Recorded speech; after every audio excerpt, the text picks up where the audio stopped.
doing songs for years. Time to listen to songs. Hey buddies, it's Will of DAGames, and as you can probably gather, this is a video about me reacting to all of my old material because I'm gonna be perfectly honest, I woke up at 7:45 in the morning, and I've been thinking about this for a while. It's something that a lot of people have been asking for, perspectives on my old material versus now. And I figured I'd go through a history from the really shit to, it's doable. You are going to laugh! You might find some material in here that probably is to your taste and not to my taste. Same back, I have my taste and your taste, but it's nice to reflect and figure all this stuff out. I'm gonna be perfectly honest, I've dreaded this. I've actually kind of dreaded this because it means I have to listen to things like this, which I try to forget so much.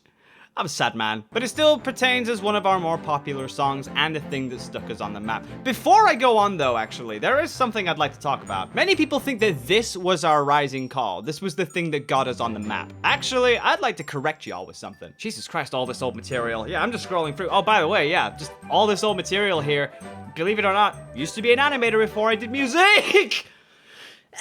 Man, that hurt. So I guess honestly, if we're really thinking about it, I mean, this is just the history of the DAGames material. But if we wanted to go a little bit further back on DAGames as a whole, when we used to just be called Diamond Armada. Yes, that's what DA stands for. I am clever. But before we did music, we did cartoons. Well, I did cartoons. I was pretty much the only person on this channel for such a long time. Until DAGames started kicking in, then I started bringing in more people. And that... Actually, we've been going for, oh my goodness, we've been doing DAGames for 6 years, and that's the old logo. 11th of January 2014. So it was our 6th year anniversary on 11th of January 2014. 6 whole years of doing DAGames. This is nuts. Most people would have died out by now. Honestly. Back when I was poor and all I had was a Dell Inspiron and had to animate using a laptop trackpad, yeah, it was a dark time. But if you want to really know what got us off the map, it was actually the animations that we did. So we did one called Taking 5 Nights Off, which was our first ever Five Nights at Freddy's parody. And then it was this one, Only One Animatronic at Freddy's, that really took it in. So that's when people started realizing we were an actual thing. And then I started deviling in and doing songs like It's Time to Die. And for some reason, a lot of people went with the idea that It's Time to Die was the saving grace. You know, I mean, obviously it got more popular, but the reason why It's Time to Die got big in the first place was because of those cartoons back then.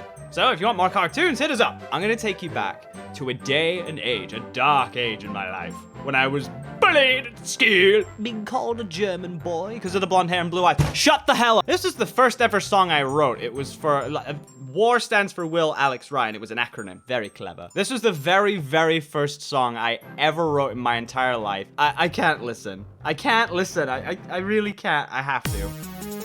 Something like this is just, back when I used GarageBand. I mean, the idea was there, the idea was alright, but the execution was so poor. And now you're gonna hear my cringy lyrics. Oh, God. Please kill me now! I mean, I look back at it and it's okay, but I've made much better since then. And before you ask, no, I'm not doing anything like WAR again. I think it should be fairly obvious by now, but DAGames is the stigma for our nerdcore music. Iris is the other thing. If I ever make pop music again, I'm probably just gonna go by Will Ryan. Because let's face it, when we're younger, we have these ideas, we do these things that we feel are cool back then, and then we sort of make more material moving forward, and for some reason, we just don't like the stigma that we hold on to our old IPs with. Not all of the IPs, but some of them, like this one.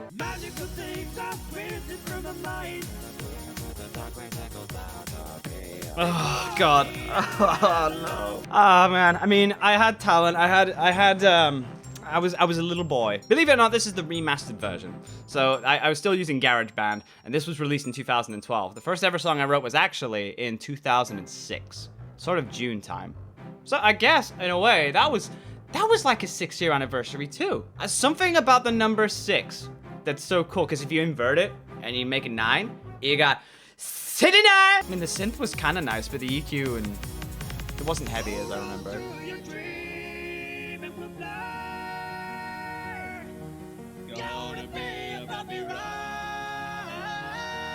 Oh, God. I needed to mature. I think my voice needed to mature and come out because I was clearly young and I couldn't get that power out. But you can tell it's me. From old beginnings such as imagination, we swiftly move forward and we start making stuff like, I mean, I did a few songs with the label war. This was Come to My Back Garden. I think I was into a very cheesy pop kind of era at that point. I was like, well, what's trendy? And so I was like, pop's trendy.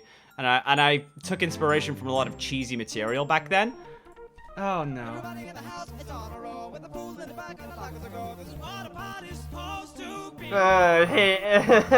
Chris torments me with this. By the way, if you don't know Chris, aficionados Chris, where have you been living?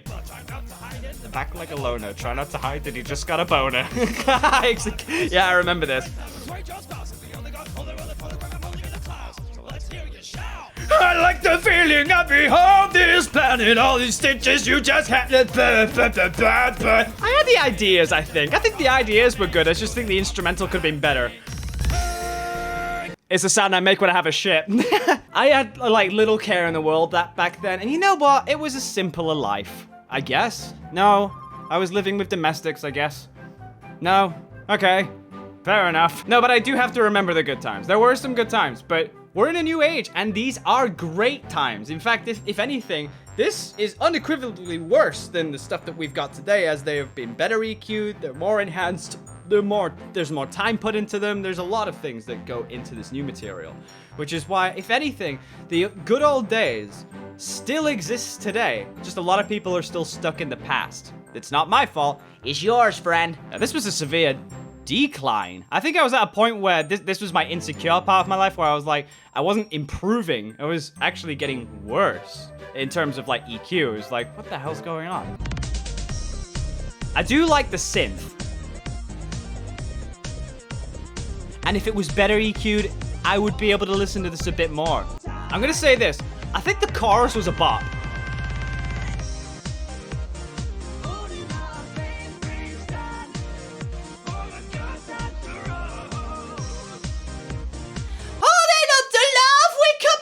I'm gonna try to be serious. Holding our faith, we stand. All the good times to roll.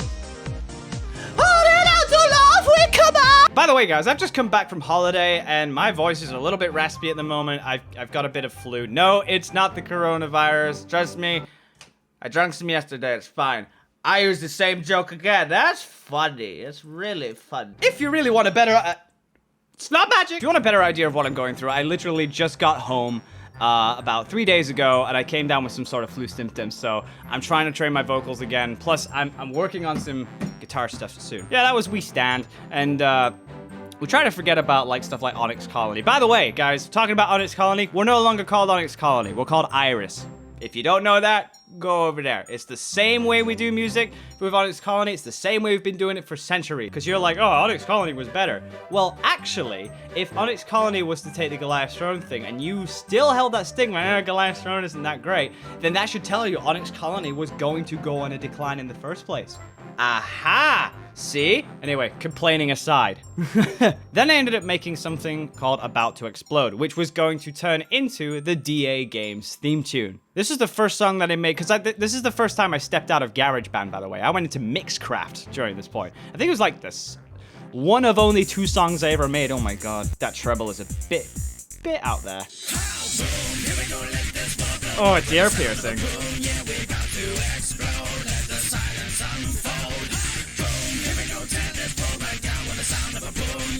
I'm bleeding. I will say this, from the olden days to the new days, this sort of stuff was helpful to inspire me to future material, I guess. David, you decide if I will spare your doom inside. It's healthy looking back at old material because it helps to understand how far I've come. And I've actually come much further these days. I'm much more comfortable with the material I have nowadays as opposed to back then. And here we are. This is the start of DAGames music altogether, and the thing that so many people thought was being put on the map, it's time to die. I hate my life. This is the first song that I fully did with FL Studio, and to this day, I still use FL Studio, although, technically, I'm trying to use Ableton now. And Ableton sent me this when I purchased it. It's pretty big, I'll tell you that much. So this should give you a big taste. Anyway, this is It's Time to Die. Oh god, this is the ear piercing in this. There is no velocity differentiator in the kick drum. The synth is too tinny. The vocals are too compressed. They're too auto-tuned. They're too unquantized. They were done on a camcorder microphone. Do I need to say any more? This was an abomination, and if you can listen to this, you are deaf in the ears. I'm sorry. That might sound harsh to a lot of people, but I'm sorry, but this kind of song is hard to listen to. And if this doesn't hurt, this next song will. Oh! No disrespect to the guy who did the purple guy, my good friend Nick Porter. No disrespect to him, he did great, but it's my fault for the EQ shit. Oh god, it hurts so much. This is just a friendly reminder about company policy. Oh Jesus. No optimization. Oh, there's no quantization. The tempo sometimes fluctuates. Oh god. There's just a lot of things that I can't stick with. That I just can't. You know, the only one good thing that I think came out of this, as much as I don't like this, like, EQ, I do kind of like the writing behind this particular bit.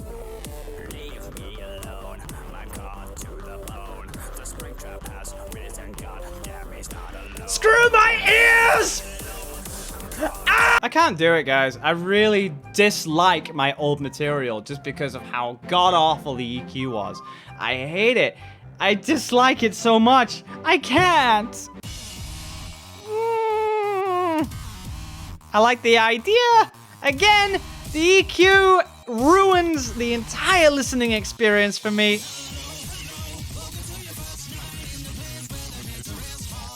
It's too jumbly. It's got too much in it. Got way too much in it. Oh, this makes me really upset because if only I had waited, or I at least honed my time and made my EQ so much better, my skill set so much better, this wouldn't be an issue. I wrote the material okay, but it you know, if it was just the right material alone, I'd give it about a 65 to 70%. Out of 100. Then the EQ comes in, it knocks it right back down to a 10% listenability. And that's just on a whole. And then, One Night at Flumpty's. Jesus Christ. And this one, I really don't like it. I think I was in a point of time where I was like, fuck it, you know? So what I ended up doing a lot of the time as I moved forward, as I borrowed some of the better parts that I felt were great for like our writing intensity and started putting them in the new age to see if I could still make it better and better and better over time. And this bit I did like the writing for. Welcome to Flumpty's. Keep those lights off when they're all done. Nothing, you're safe. I do like the writing in this bit. They'll come find you and rip you a brand new face. I don't like this bit.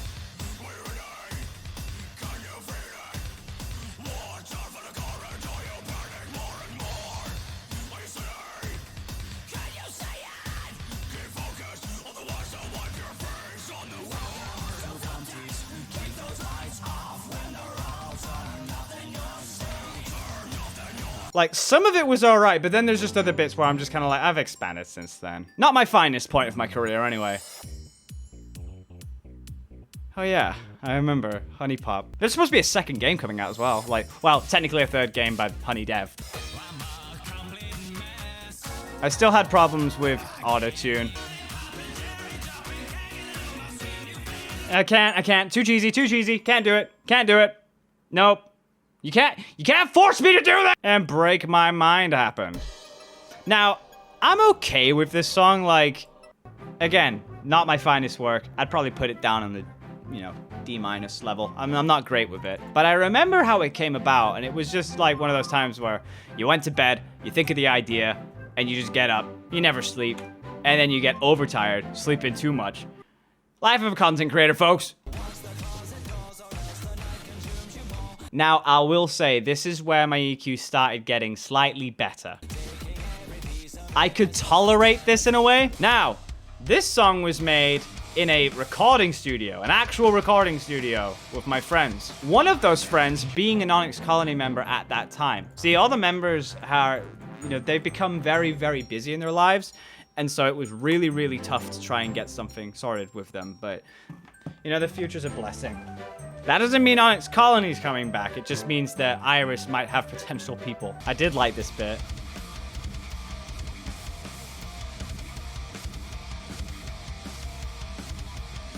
This was one of the first times where I started thinking, bring in the metal vibes for the FNAF material. Because I was like, I don't know, pop is great for a while, but I wanted to see what it'd be like if we added that rock emphasis. Because that's what we did back then. Did it fit? I don't know if it really fit the vibe, because it was supposed to be a song about being chased away, I guess. And this is sadly where my EQ took a bit of a decline. However, it is one of my more favorite FNAF songs. That I wrote just simply for the writing composition, and the time that I wrote it was a pretty decent time of overcoming a lot of fears. I remember where I recorded this as well. It was recorded in a reverby room. Like, it was in an office space with wooden floors and no insulation whatsoever, so it just rebounded off each other. It was horrible to EQ. Just for this bit in particular.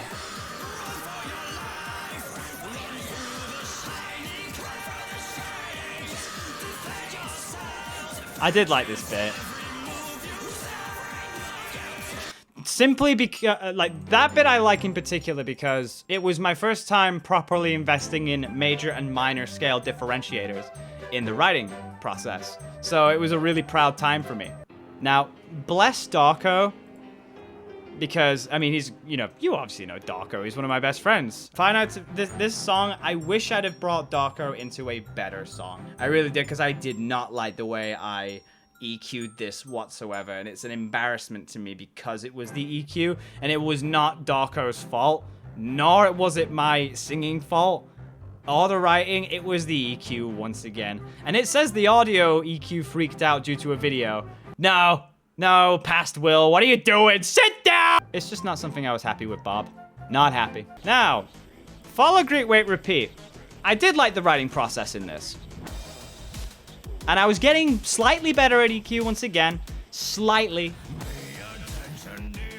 Once again in the same reverby room. But this was a real turning point as well, because it was the first trend that I ever got out of FNAF with. It was the one thing that was like, wait, this isn't FNAF. Wow, this actually did really, really well. And I don't blame people. It was a very character-oriented song. It was very well orchestrated. The EQ was horrible.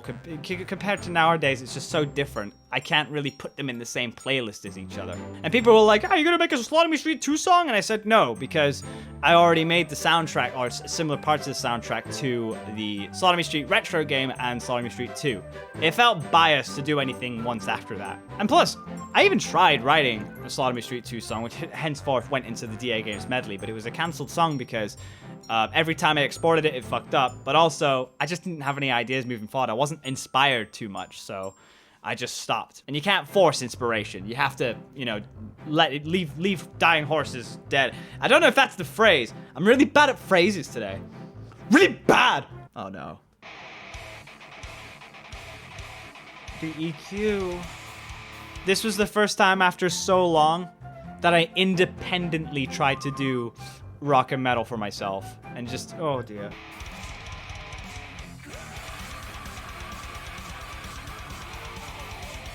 The reason why I don't like this song in particular is because most of the older songs in general is that the guitar can't be properly heard, so you don't know the specific notes that are going on, so it just sounds like a muffled, muddy mess.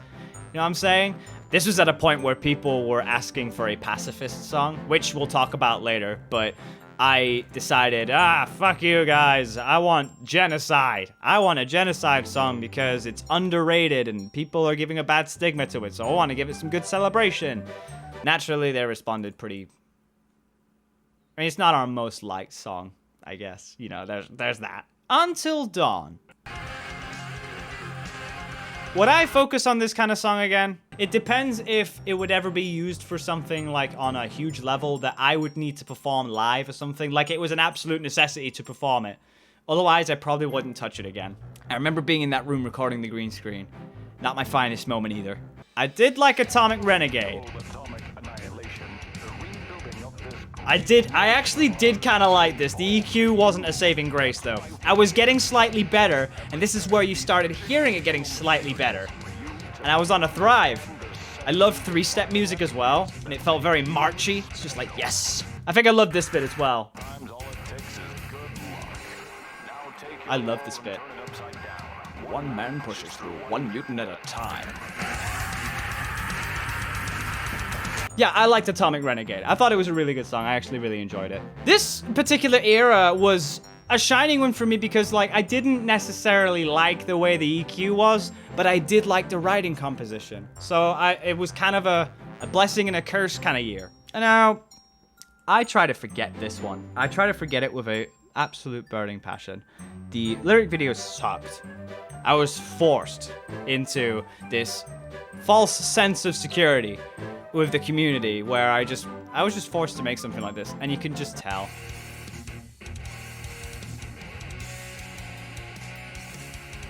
I took no time to really think about what the vibe would be for a pacifist song. I could have made a piano rendition, but I just never decided to. Again, my writing process was fine, but I didn't think hard enough about how it would rendition with a pacifist kind of feel. It just didn't feel very pacifist. It felt more adventurous, and it felt more retaliative, which in a sense is not pacifism, so I just kind of said no to it. This song holds a special place in my heart too, because this was really cool for me. Again, it wasn't our finest moment in terms of viewership, because this has been out for nearly 5 years, and it took 5 years to nearly get to 1 million, so that should give you a process of how slow it took, but I do remember this song. I was getting better. Compared to the older days of Onyx Colony, this was at the shining point where I was like, I really don't want to be doing any old material like I did with Onyx Colony. The stigma still stands, I just don't want it there anymore. But there's some in the wave came out and was like, this is what I thrive for. Eventually, I'll make original music again under a brand new name maybe. I don't know what it will be, but we'll see.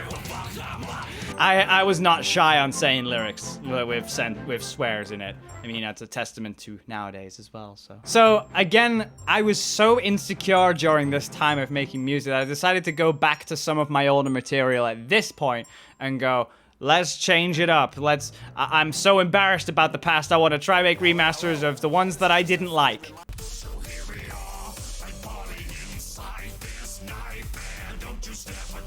Vocally, I think I improved a lot.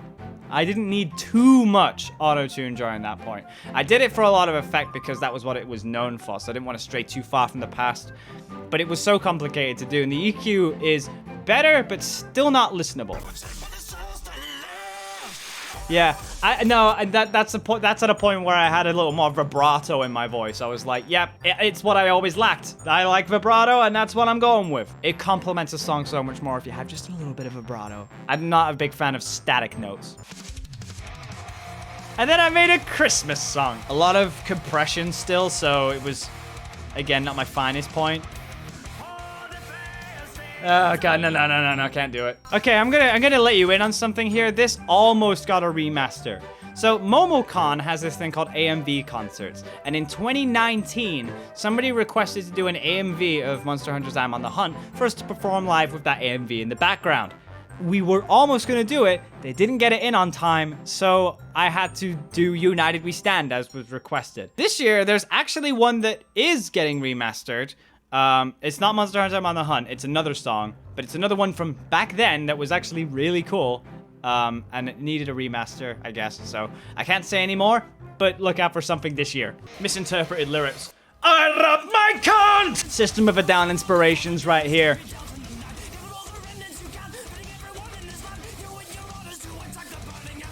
Yeah, I reckon I could have, like, EQ'd that so much better, and it would have come out so much better. Honestly, but that's just a personal perspective thing. Oh, that's right. I tried to remaster this one as well. The lyric video was better, honestly. The lyric video definitely was better. Yeah, I'm okay with this. Okay, I will say this. That particular line, I'm not here all night! Back then, I wanted to make it sound much more, but I couldn't. And as I grew older and older, my voice started getting slightly deeper and deeper and more prominent. That was my time to start going really guttural, and I'm like, That note right there was great. Still, not the song that's not the finest hour. Wait, do I remember this bit?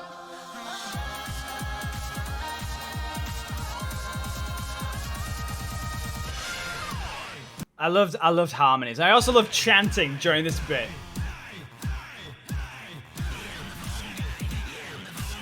Yeah, I'm the phone guy. The writing process was okay for its time. It was fine. It was fine, but the EQ just ruined my listening experience. It just ruined everything. Plus, I have generally a lot of bad memories from back then, so I really don't like to look back on this stuff, but I suppose for the enhancement of this video, I might as well do a bop for you. It's also when I decided to remaster Honey Pop. Yeah, I removed the... So there's another problem with this song that I had in particular was it was still really, really tinny. If you get what I mean, really tinny. But vocally, we improved. I didn't need a lot of auto-tune now.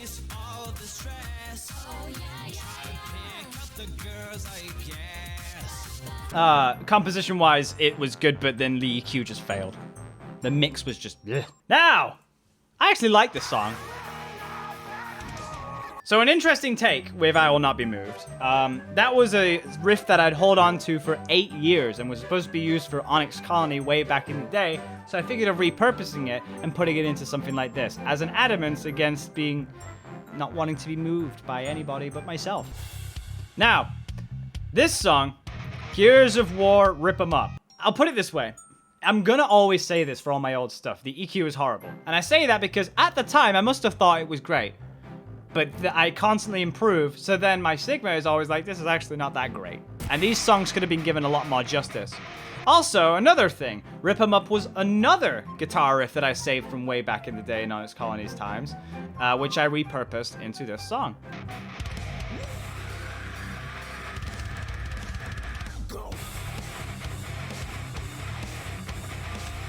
This is when I started feeling really comfortable with my metal. Just metal writing as well, so I was just like, yep, here we go. And Gears of War is one of my favorite game franchises. I grew up with Gears of War. It's amazing how they've been able to last this long. Gears 5 is wonderful as well. I love it. Now this is a very, very unheard of song. It's only got 176,000 views compared to, like, when it first came out, I think it only had like 20,000 to 30,000. It was the equivalent to an Irish song today, I guess. But this song in particular was one that I held very close because I actually really liked the writing process behind it. Like, once again, the EQ kind of fell flat and people didn't care much for Horizon.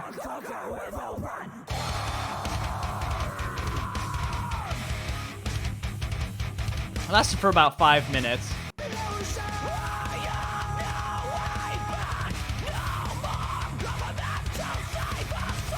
I love this bit. I thought it was really cool.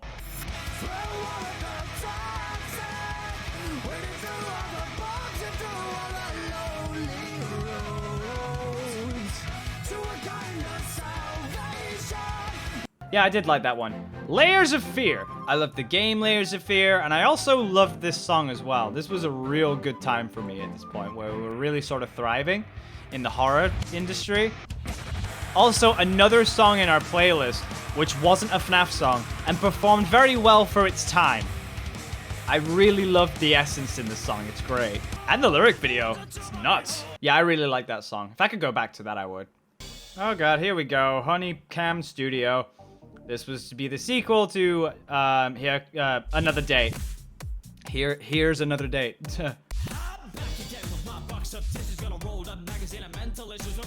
You can tell I just didn't care. Well, I did. I cared enough to make it more satirical. I didn't care about it being a very serious song. And it was stuff like this bit in particular that I really didn't take seriously.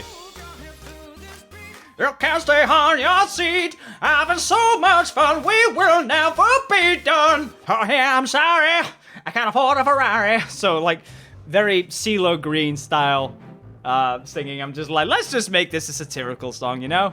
Damn! This was my favorite, one of my favorite songs to have written back then. And I still think it holds up strong today. I love it so much. Another reason why I love this song is because it got released on my birthday, the 29th of April. It was a birthday song for me. It's my birthday! birthday, it's my life! What the gosh, don't judge me like this. I just can't take it. Ah, yes. Just going balls to the wall. Just really fast. Especially this bit. Oh, yes. And this bit. They serenade our newborn age of blood! They unleash the heart! I just love it. I love it so much. Like, that song is my favorite old era song of all time. We cut shortly to Dream On. Once again, super enjoyed this one in particular. This was a really nice era for me. The EQ was dropped slightly on this one, and the quality of the lyric video wasn't great. I remember this was a time where I was getting really, really busy. I was going to conventions more often. I couldn't utilize my time, so I tried to prep so many songs ahead. And for the most part, it worked. Like, this and Press Start to Begin were the last ones in the prep cycle, because the other prep cycle songs were, I believe, Horizon, Layers of Fear, Honeycomb, Doom, and Dream On, and Press Start to Begin. But yeah, like, this in particular was rushed in terms of the lyric video. But I did spend quite a while on the song itself, because this was at a point where I was like, I've done a genocide song, which I willingly wanted to do. Didn't really want to do a pacifist song, but you know what? To encompass it all together, I might as well make one as a neutral. Again, the EQ dropped in this one.